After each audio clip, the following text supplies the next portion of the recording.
Rádio Rio de Janeiro, a emissora da Fraternidade, passa a apresentar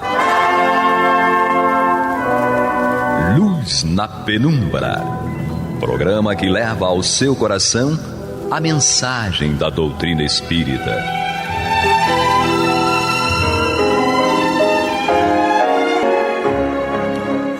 E com vocês, Canrobert Bueno e Isabel Nascimento, para o estudo do livro A Gênese, da obra codificada por Allan Kardec.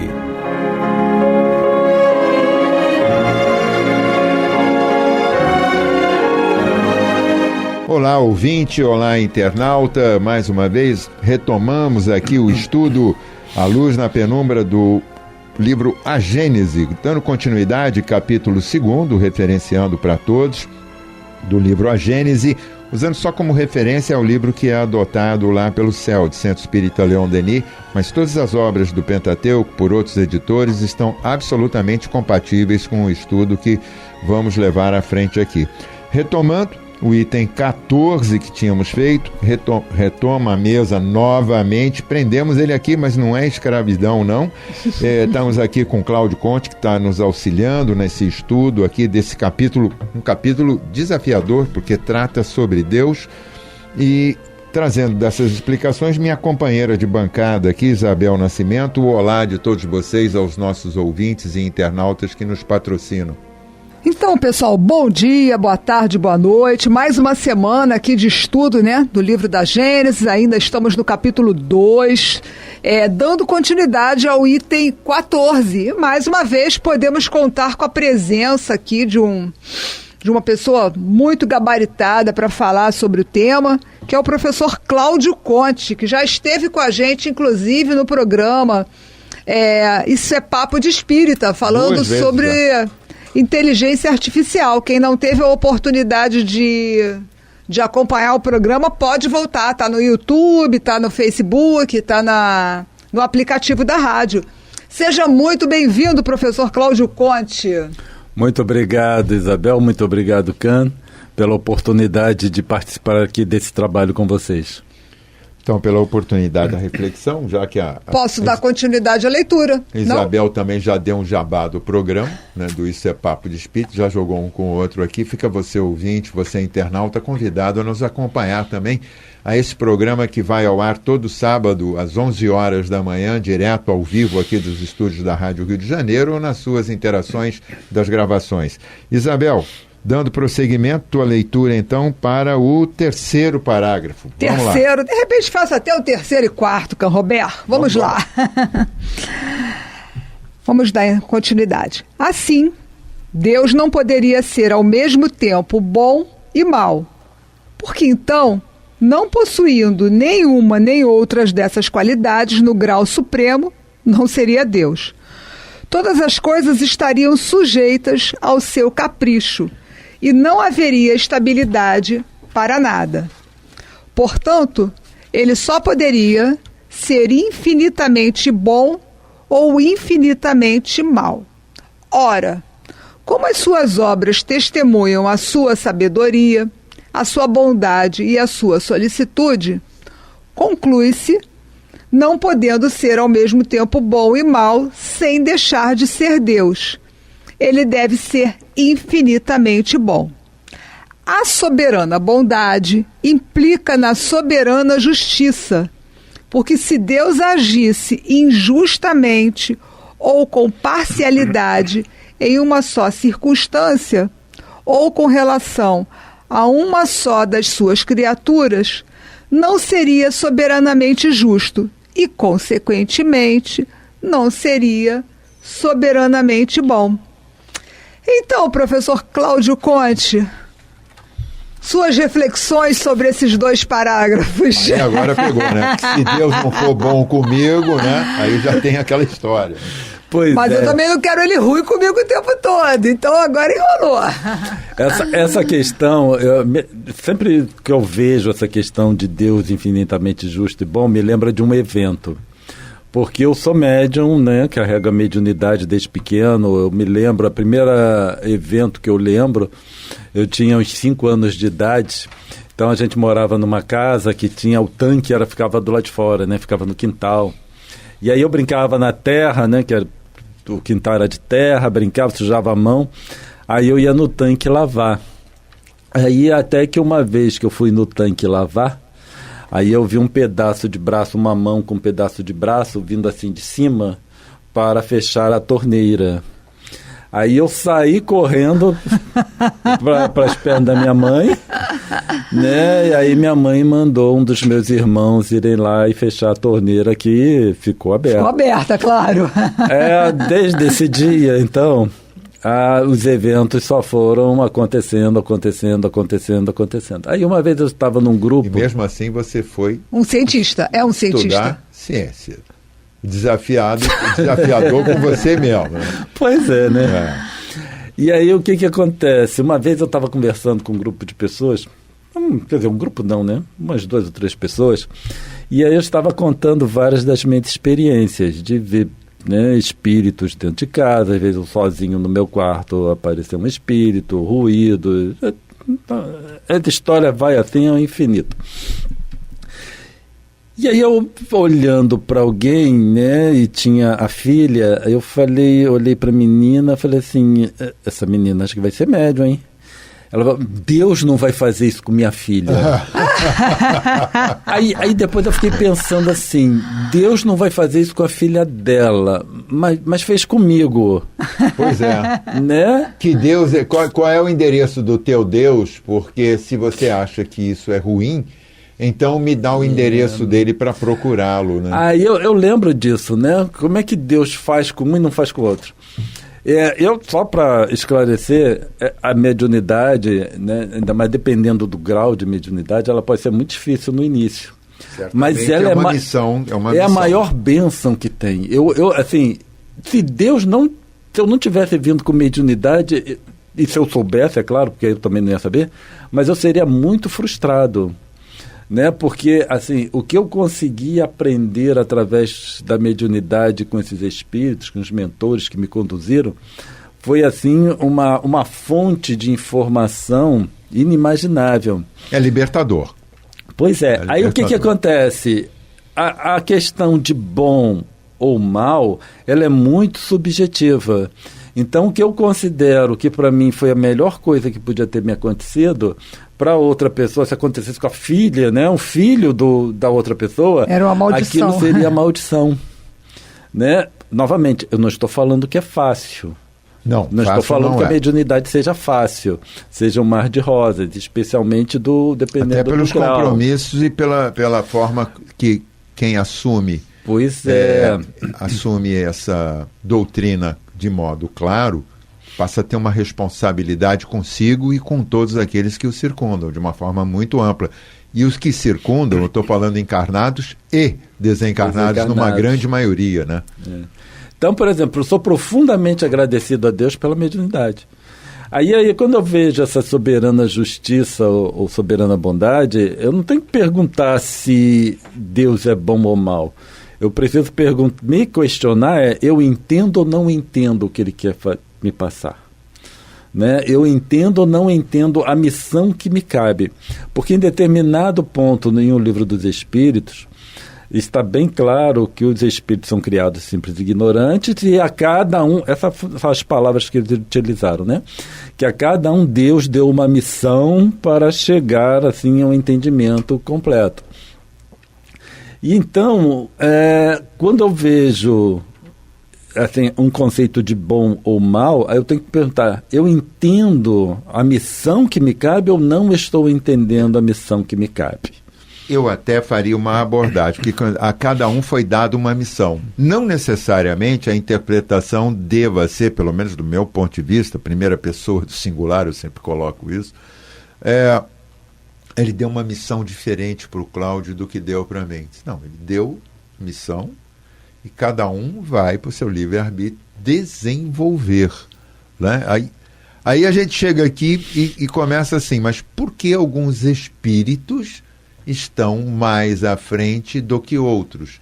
Ou tem menos severidade da vida? Porque Aí a gente tem que começar, né, causas e consequências passadas, a gente vai ter que buscar o livro dos Espíritos, buscar o Evangelho. Mas nesse de soberanamente bom e justo, a gente vai colocar o seguinte: o que você fez até agora que está sendo diferente? Por que eu sofro e ele não sofre? Talvez ele tenha tido a compreensão desse sofrimento. A gente olha, você está falando de mediunidade, a questão, muitas vezes na mesa mediúnica, vêm os espíritos sofredores em grande momento de causa, e cada um traz um trauma mesmo, um sofrimento e tudo. E aí eu vou trazer à mesa, à bancada, para você também, que é médio, vai saber entender, Isabel idem, a coisa do obsessor. Porque por que Deus deixa existir um obsessor comigo, né? Por que tem o obsessor? Isso vira desculpa também de muito espírita, né? O que está acontecendo comigo é culpa do obsessor, né? É o obsessor que está botando no meu caminho, o obsessor. Tem até aqui, nós tivemos aqui já a oportunidade de termos um programa que nós gravamos, lembra-se, Cláudio? Gravamos um programa todo e aí perdemos o programa porque um dos microfones tinha que ser o da Isabel, eu não ia falar, mas falei. O da Isabel, e aí a gente vai... eu brinquei e falei, tem o obsessor digital. Não, é o obsessom, né? É o obsessom. O obsessão é ótimo. Porque foi o obsessor de som. A gente, na verdade, tem aqui uma relação um para com o outro nessa forma de experimentação e de aprendizado. A gente, o obsessor está me perseguindo. Eu acho que talvez ele esteja te tratando como você o tratou. Talvez ele esteja usando a máxima do Cristo no formato dele. É um modo mau. Mas Jesus não disse, faz ao outro o que deseja para si mesmo? Se ele sofre e se locupleta com aquilo, porque tem quem que ter uma forma de satisfação no que não é justo e no que não é bom para o outro, que aquilo pode trazer uma satisfação. Até o psicopata tem isso, né? Hoje nós temos aí uma que eu sigo, uma psiquiatra, a Bia, a Beatriz, e ela comenta numa dos seus posts aqui do seu podcast sobre essa obsessão nossa agora em glamorizar a psicopatia e os desvios de conduta e tudo mais. Está na sociedade. A gente fica reclamando do que é bom e do que é justo, e a gente fica, de alguma forma, glamorizando a ponto de seguir uma série onde o psicopata, quando vai acontecer alguma coisa com ele, a gente fica até com peninha de que, ele foi preso, tadinho, mas ele já tinha matado. Exatamente, porque é a forma como conduzimos a nossa mente, o nosso íntimo, para as coisas que nos trazem um prazer instantâneo e momentâneo e com a qual, muitas vezes, nos identificamos, né? Nós vamos lá e nos identificamos. Então, essa história que nós estamos ainda discutindo aqui do soberanamente bom e justo, Kardec traz, porque efetivamente, a meu ver, nós ainda não temos a maturidade e o conhecimento do que é, em essência, soberano, justo e bom. O que aqui funciona de uma certa forma, em outro país, ou às vezes até na mesma rua, em outra casa, tem outro significado. Você estava falando aqui, eu estava pensando, né, da realidade, né? Às vezes uma pessoa se é acometida por uma doença, câncer, né, que é uma doença que as pessoas ainda têm muito medo, muito estigma. É para umas pessoas, assim, uma maldição. Por que isso foi acontecer comigo, eu que era assim e tal? E eu também já ouvi, inclusive ela é uma médica e teve câncer de mama espírita, ela, a doutora Marlene, ela diz que foi a melhor coisa que aconteceu na vida dela. É o mesmo exemplo que você estava dando pela mediunidade. Primeira vez que ela falou isso, você olha e fala assim, peraí, como é que foi a melhor coisa? Mas ela disse que a partir daquele momento, ela teve um ressignificado na vida dela, uma mudança de propósito, uma mudança de conduta, de autocuidado.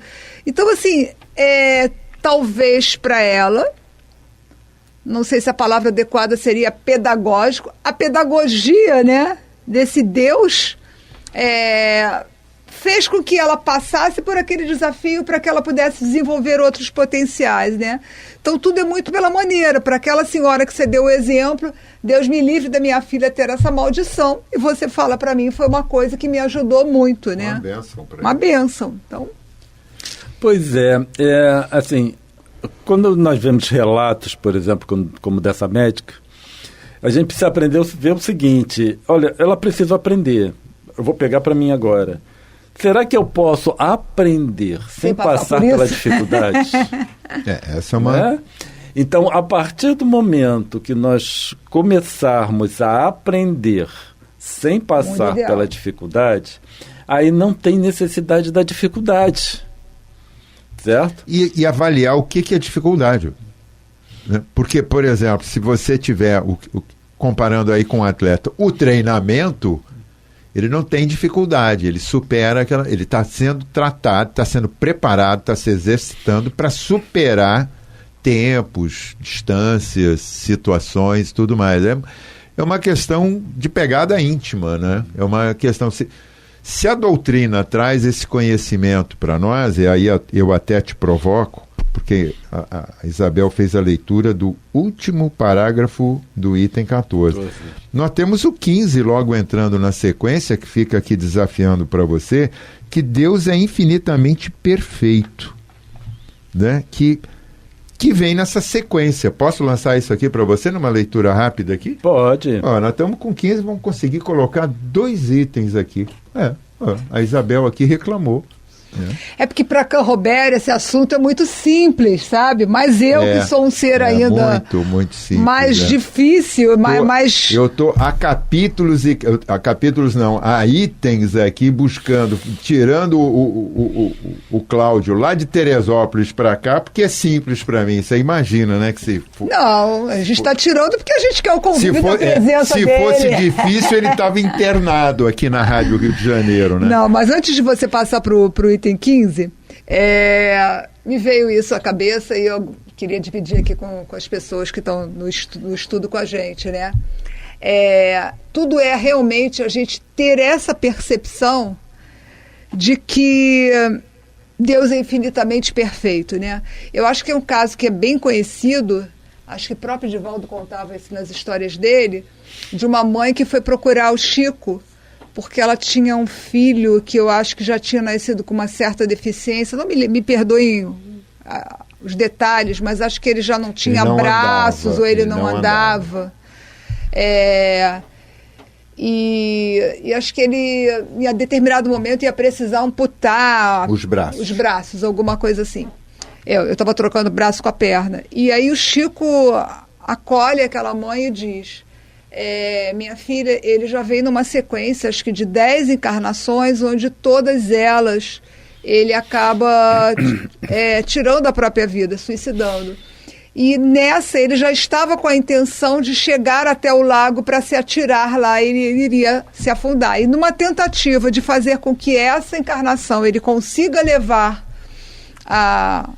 até ele cumprir, né, o propósito dele, a generosidade, né, a bondade da espiritualidade, de tudo vai fazer com que ele passe por isso. Como é difícil para a gente, com as nossas materialidade tão arraigada, diante de uma dificuldade dessas, entender dessa forma.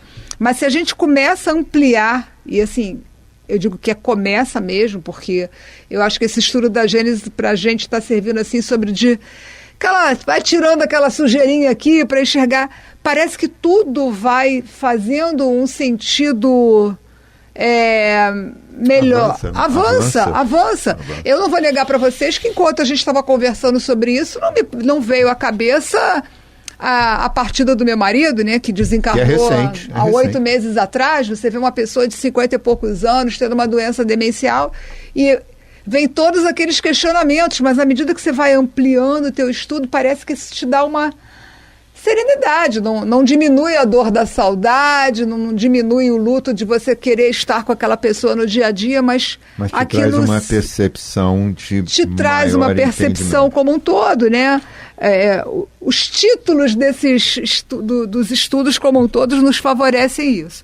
Gente, eu fui levando, que era para ver se o Carroberto não passava para o item 15. Você não quer mais falar alguma coisa sobre o 14, Cláudio Conde? Eu só vou rir aqui agora. A soberana bondade implica a soberana justiça. Então nós não temos como dissociar uma coisa da outra. Então nós vamos avaliar o que é justiça, tá?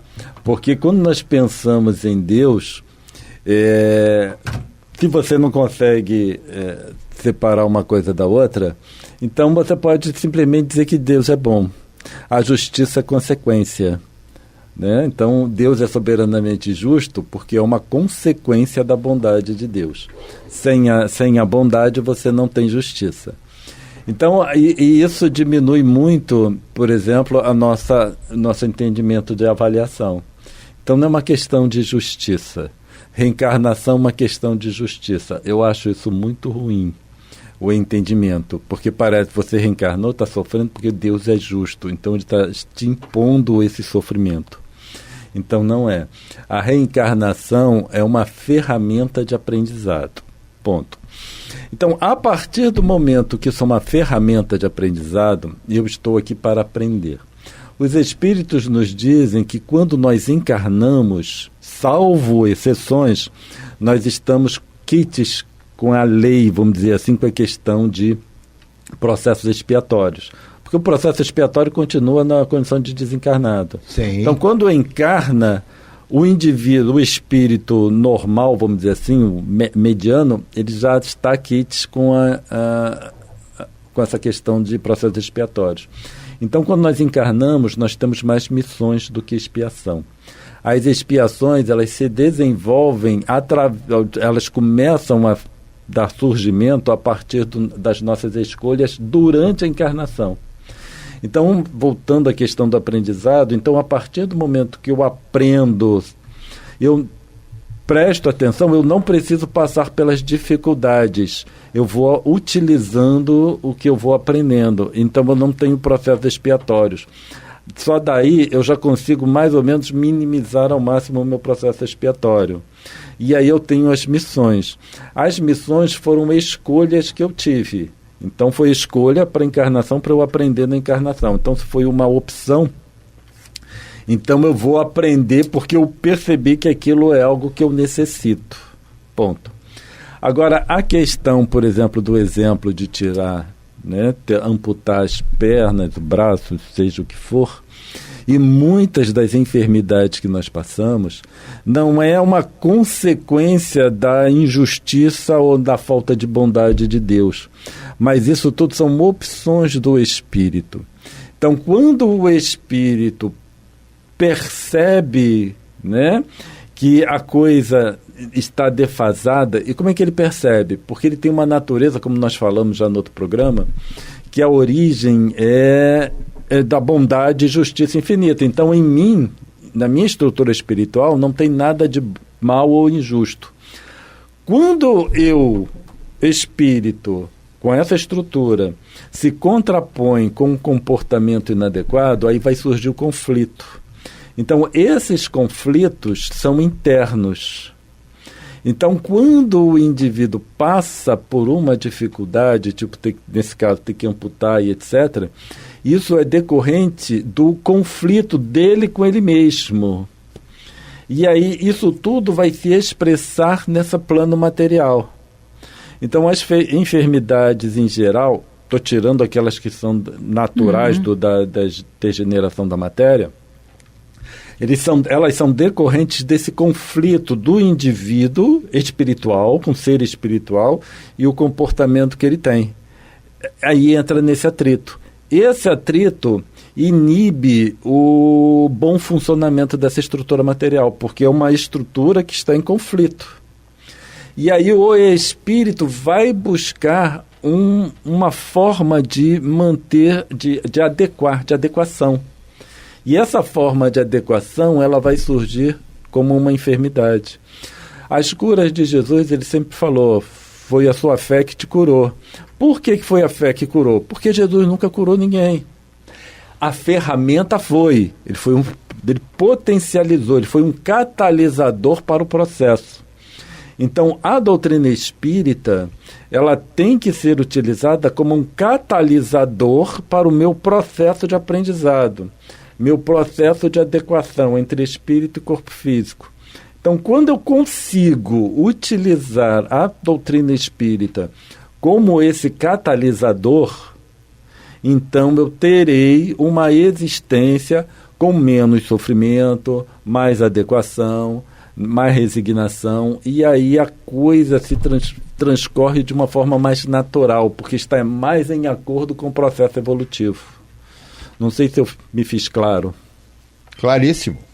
Então encerramos aqui com o professor Cláudio Conte mais essa abordagem, encerrando esse item, agradecendo a todos vocês, amigos, ouvintes e internautas, pela participação em nosso programa aqui no estudo da Gênese.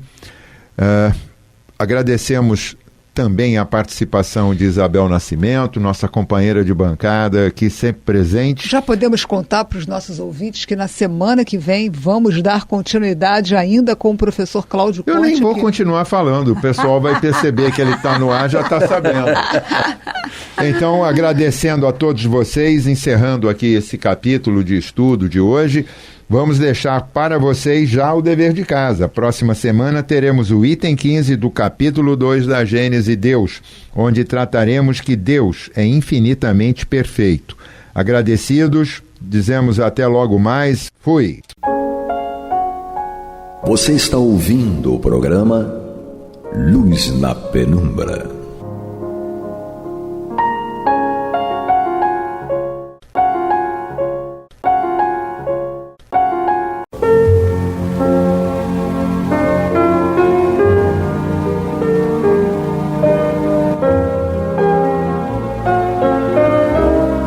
A Rádio Rio de Janeiro está levando ao seu lar e ao seu coração a mensagem consoladora da doutrina espírita, através do programa Luz na Penumbra.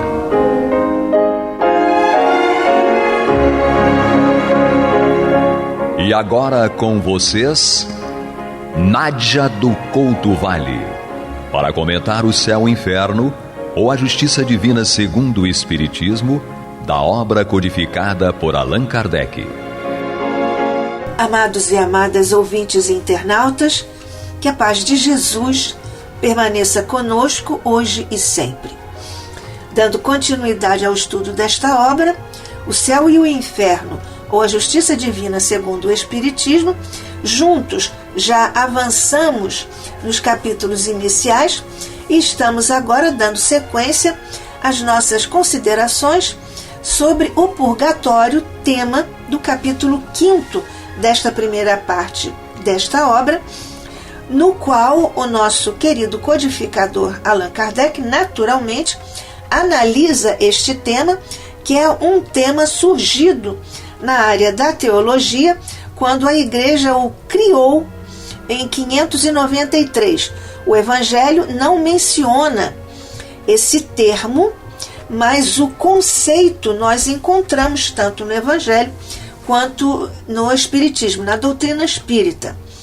É um dogma, ou seja, do ponto de vista da Igreja Católica, o dogma é uma verdade que não pode ser discutida, questionada.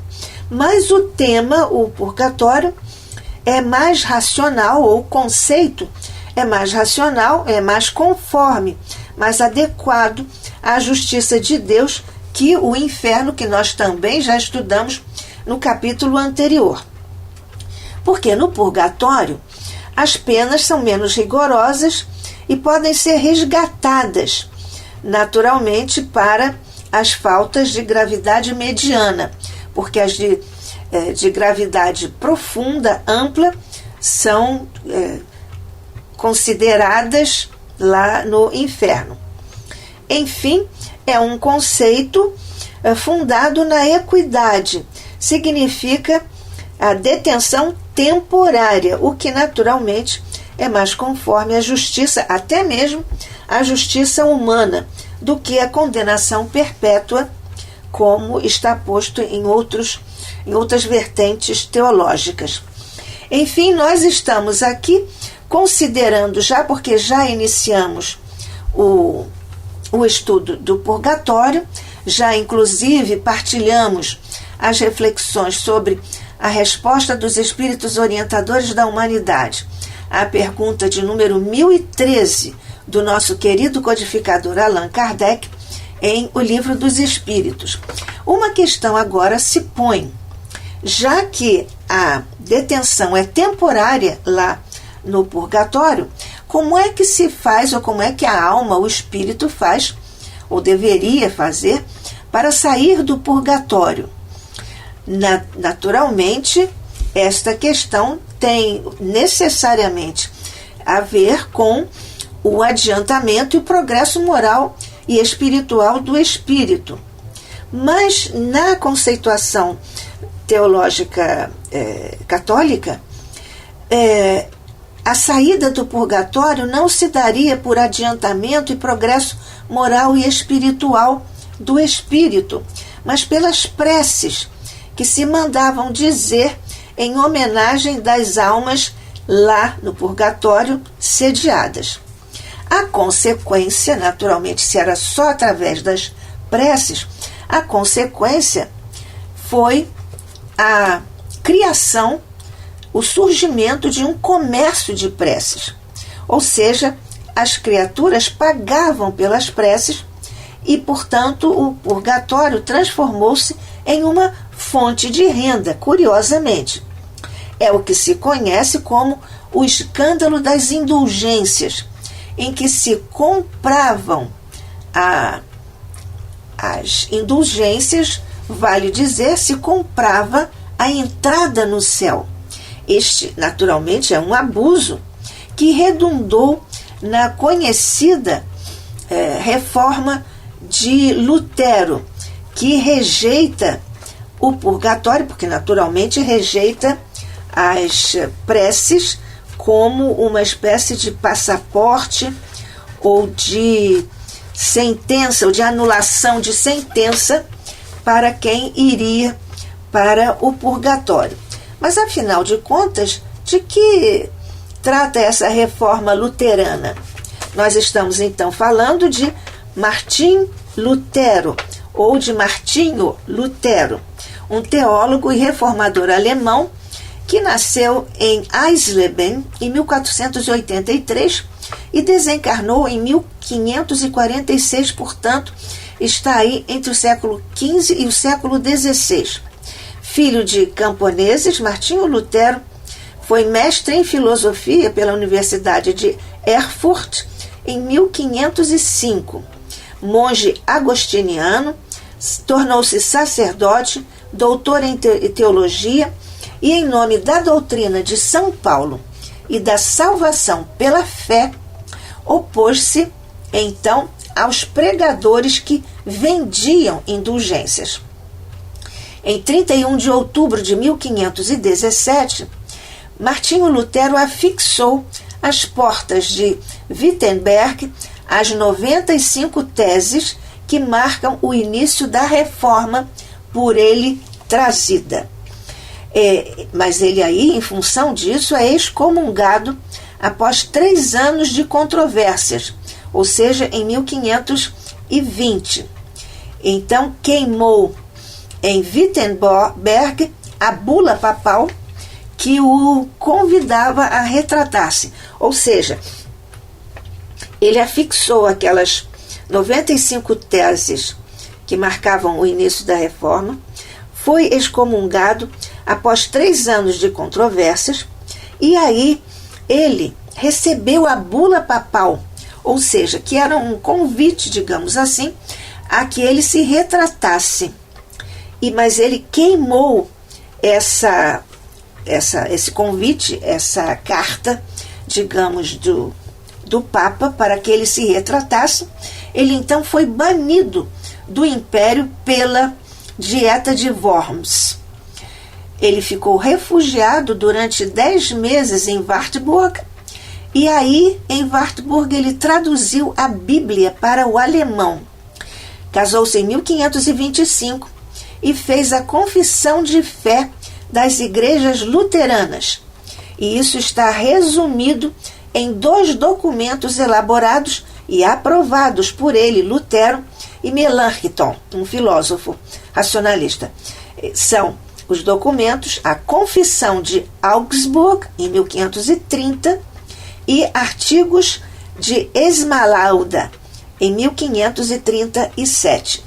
Esta a questão que se tornou famosa, que todos estudamos nos livros e nas aulas de história, e então é o dilema da reforma de Lutero. A parte isto, nós temos também, já que falamos em como sair do purgatório, que é uma questão que se põe, então qual seria a localização? A questão que se põe é, e o purgatório? Como é que é esta situação purgatorial? Então haveria o lugar do purgatório, e sobre a natureza das penas aí sofridas, estas questões, o lugar do purgatório e a natureza das penas aí sofridas, jamais foram determinados e definidos claramente pela Igreja. Mas foi o Espiritismo que veio fazer isto, não do ponto de vista católico, evidentemente, mas do ponto de vista dessa nova, se é que podemos dizer assim, teologia espírita. Qual é o mecanismo da lei que explica isto?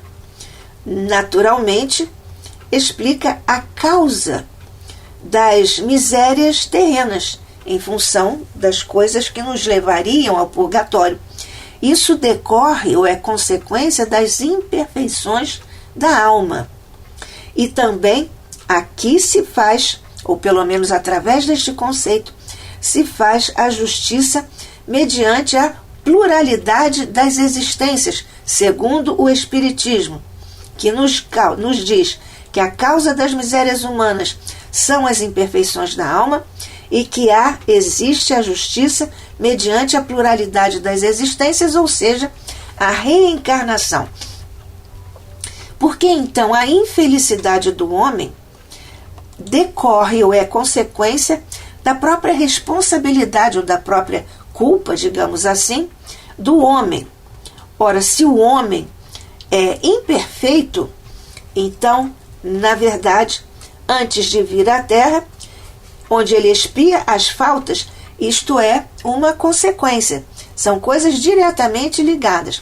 A infelicidade do homem como consequência das suas imperfeições morais, antes mesmo de ele vir à Terra, de encarnar, onde ele, na Terra, expia as suas faltas atuais e anteriores, que não foram resgatadas em encarnações anteriores.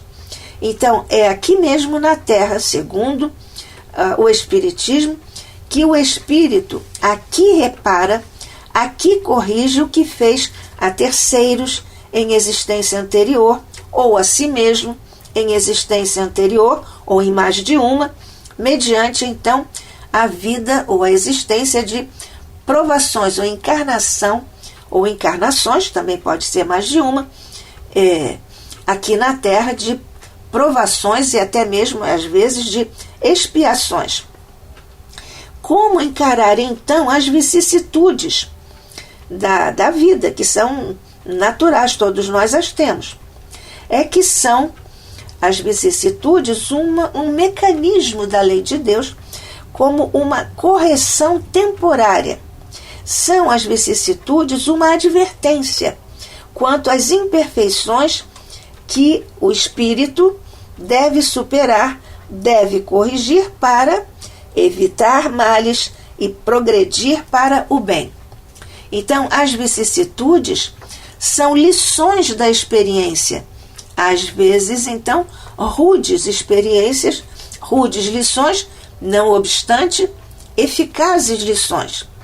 Então, as vicissitudes guardam relação de importância e de proveito para o futuro, com a profundidade das marcas, das impressões que deixam, porque isto fica com a marca da aprendizagem atingida, conquistada pelo próprio Espírito. As vicissitudes, então, ocasionam as lutas incessantes, através das quais o homem desenvolve as suas forças e as suas faculdades, tanto intelectuais quanto morais. E com essas lutas, através das vicissitudes para vencê-las, então com essas lutas o homem se retempera no bem, digamos assim, se reconstrói e triunfa, sempre que persistir até o fim. Por falar em fim, nós não estamos ainda no fim do nosso estudo. Nós estamos aqui juntos estudando esta obra, O Céu e o Inferno, ou A Justiça Divina segundo o Espiritismo, eu, Nádia do Couto Vale. E você, amigo, amiga, ouvinte, internauta, aqui no programa Luz na Penumbra, na Rádio Rio de Janeiro, a nossa emissora da Fraternidade. Portanto, as vicissitudes são essas lições preciosas da experiência, às vezes duras, mas necessárias. E ocasionam, então, essas lutas que nos fazem desenvolver as nossas forças para triunfarmos sobre nós mesmos, se persistirmos até o fim nosso desejo, na nossa necessidade de vencermos essas vicissitudes, essas provas. Então, neste caso, haverá sempre, como nós vemos, o homem se retempera no bem e vai sempre triunfar quando persistir até o fim. E aí, então, terá a recompensa, o prêmio da vitória, então, na vida espiritual, porque lá ele entra radiante e triunfador em função das suas vitórias sobre as vicissitudes que enfrentou ou que tenha enfrentado galhardamente aqui enquanto encarnado. Mas quais são os requisitos, ou qual é basicamente o requisito para o espírito chegar a esse resultado? É a vontade. A vontade, esta força fundamental da mente, de que nos fala sempre com tanta propriedade o nosso querido mentor, o filósofo, poeta Leon Denis. Então, a vontade é que determina a maior ou menor extensão do passo que cada um vai dando na oportunidade de dar esse passo e de ter então a possibilidade para avançar ou estacionar. Nesse particular, o espírito pode até se propor a estacionar, porque tem liberdade. Para isso tem o livre-arbítrio. Porém, essa decisão de ficar o espírito estacionado, sem fazer esse esforço, sem a força da vontade para maior ou menor extensão no passo que precisa ser dado para ele vencer as vicissitudes, então o homem tem a possibilidade para avançar ou para estacionar, sendo que neste caso o estacionar só vai ser possível temporariamente. Nenhuma criatura vai poder ficar parada no momento evolutivo em que supostamente decida fazer isso. Temporariamente, porque mais cedo ou mais tarde a necessidade vai fazê-lo responder por seus atos, e então vai fazer com que ele recomece nova existência ainda mais penosa do que essa em que ele resolveu não se esforçar nada, porque preguiçoso vai ter que recomeçar, mas numa existência ainda que vai solicitá-lo ainda mais do que essa na qual ele ficou estacionário. Consequentemente, isso vai ser feito pelas reencarnações, porque é através delas que a alma se depura, que a alma se purga, se liberta de si mesmo, se é que podemos dizer isso, até que a alma pode, então, deixar os planetas que estejam no nível do nosso atual, porque estamos na Terra atualmente na categoria de expiação e provas. Mas estamos já adentrados no processo de depuração do nosso querido planeta, nossa querida casa ou berço planetário, mas nós estamos ainda neste processo. E o processo é de natureza vibratória.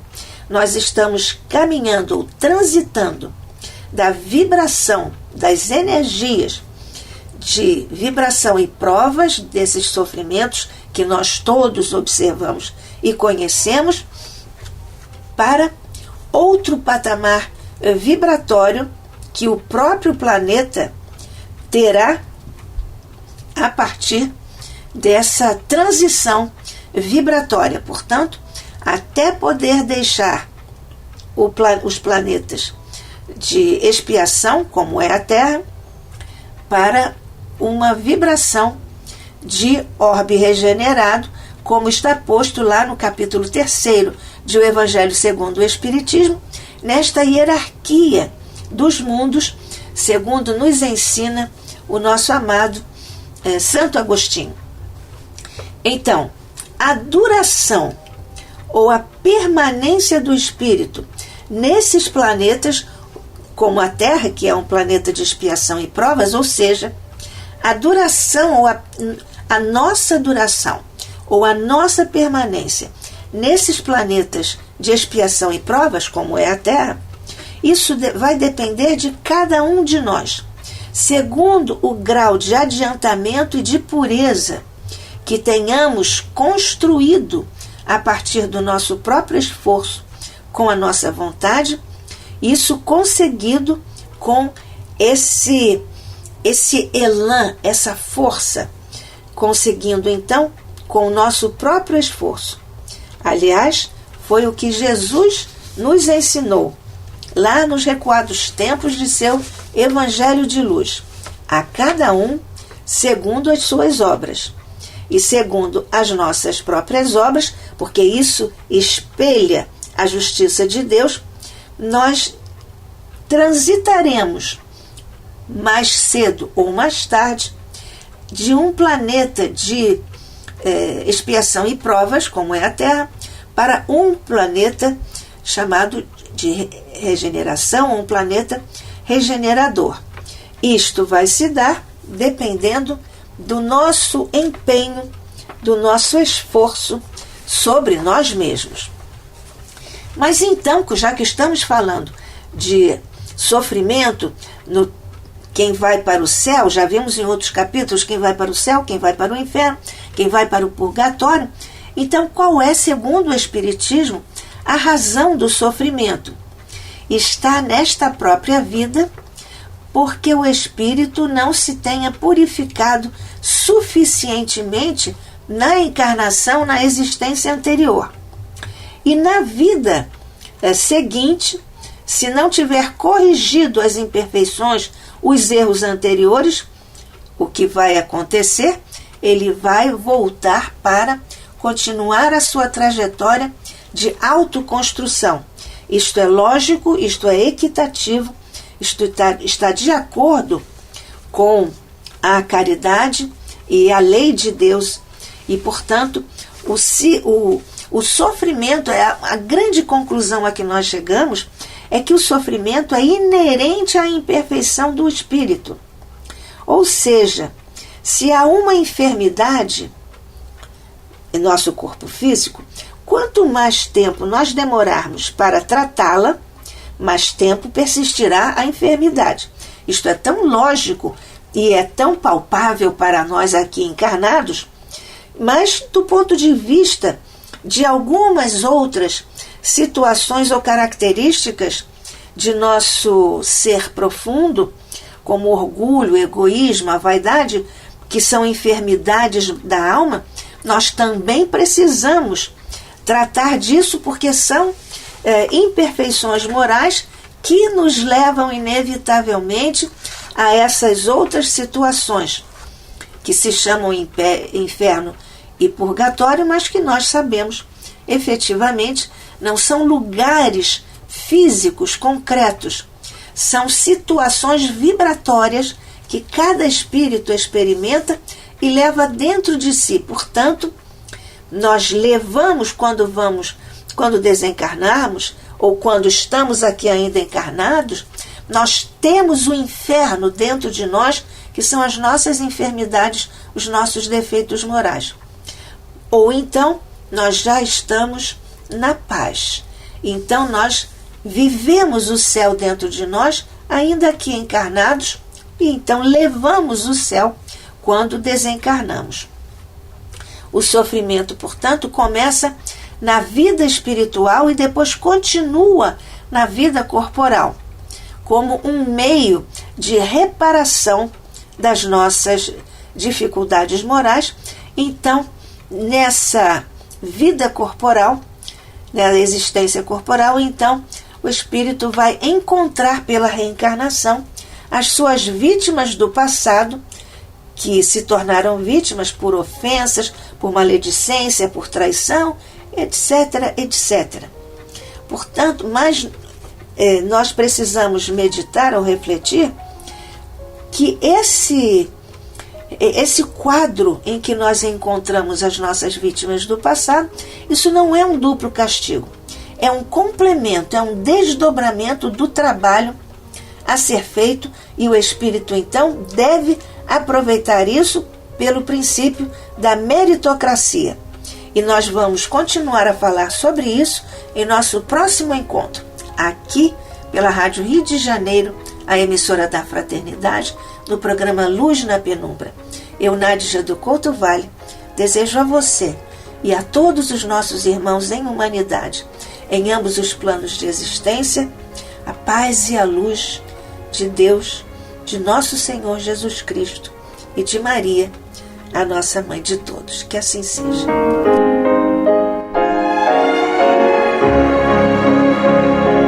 E vamos ouvir agora a prece de encerramento de nosso programa, na voz de Geraldo de Aquino. Jesus, dá-nos coragem para a luta, piedade para os insultos e misericórdia para as injustiças e ingratidões. Limpa nossa alma de inveja e ambições mesquinhas, de ódio e de vingança o nosso caminho. E que dentro em pouco, ao recolher-nos de novo ao calor do nosso leito, para que o sono nos dê a paz e o esquecimento das tristezas humanas, possamos sentir, Senhor, no mais íntimo de nosso ser, a doçura indefinível do Teu amor e a grandeza incomparável da Tua divina presença. Que assim seja.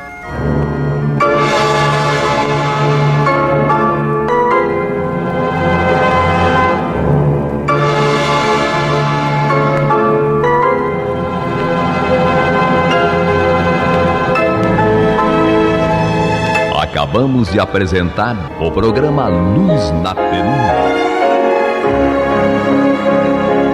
E vamos ouvir agora a prece de encerramento de nosso programa, na voz de Geraldo de Aquino. Jesus, dá-nos coragem para a luta, piedade para os insultos e misericórdia para as injustiças e ingratidões. Limpa nossa alma de inveja e ambições mesquinhas, de ódio e de vingança o nosso caminho. Que assim seja.